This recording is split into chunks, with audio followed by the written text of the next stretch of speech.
Beloved, March 2nd, 2019, in a dream, I was let know of the importance and legacy of God, of being the firstborn of the home. Each firstborn is God's, claimed by Him for His glory and honor. He is set apart, separated for God.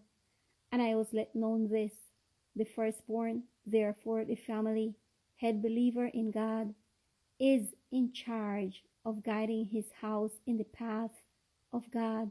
His relationship with God must be so seriously so that he can be susceptible to the divine mandate and thus be a doer of his will. Each firstborn must have the desire to want to know and do the will of God. Each firstborn is separated from the womb for God, since they are responsible for ruling and guiding their house, subject to God in the absence of the father and head of the family.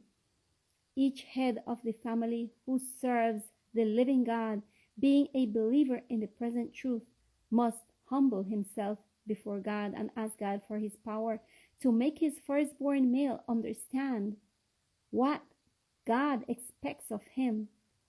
I was also allowed to know that the Holy Spirit will work in these words, and they will reach to a contrite and humble heart. If rebellion rules the heart of the firstborn son, and he does not accept the divine requirements, do not anoint him, because God cannot be mocked. Walk in holiness, without which no one will see the Lord, and you will find rest for your souls.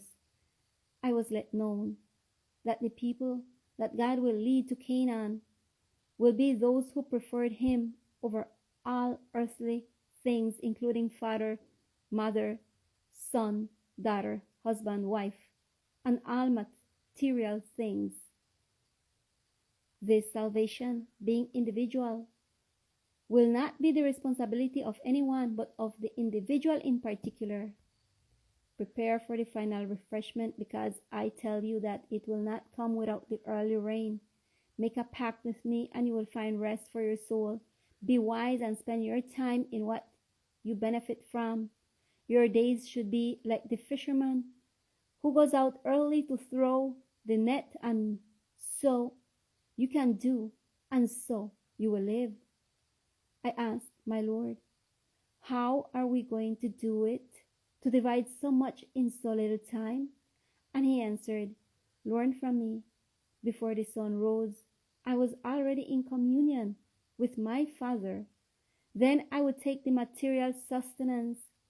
Then I would go out with my disciples to the field. We would stop to rest a little on the next material sustenance, and so we continued our work until nightfall. Time is short, and the task is arduous. We cannot give ourselves the time to hesitate, because if we do so, we will never reap. So what then will you do?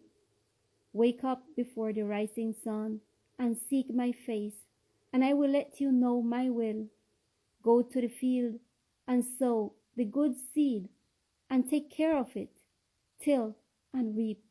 Rest a little in the time of your physical bread. Return to the field of the building of huts. Rest a little on your physical bread again. Do your hands diligent in the tightness of the heat, and you will receive a blessing. Return to the sowing field when the sun goes down a little and water it. Then return to the building. End your day with thanksgiving. Whoever does so will be a conqueror. Beloved, God grant that each one of us can understand what the Lord wants to say to us through this, and we can be good doers before God, and we do not doubt that with God's help we will be able to overcome. Let's follow the instructions of our God. He is so merciful, so pious, that what he desires is that each one of us can be more than conquerors in him. May the Lord bless you all.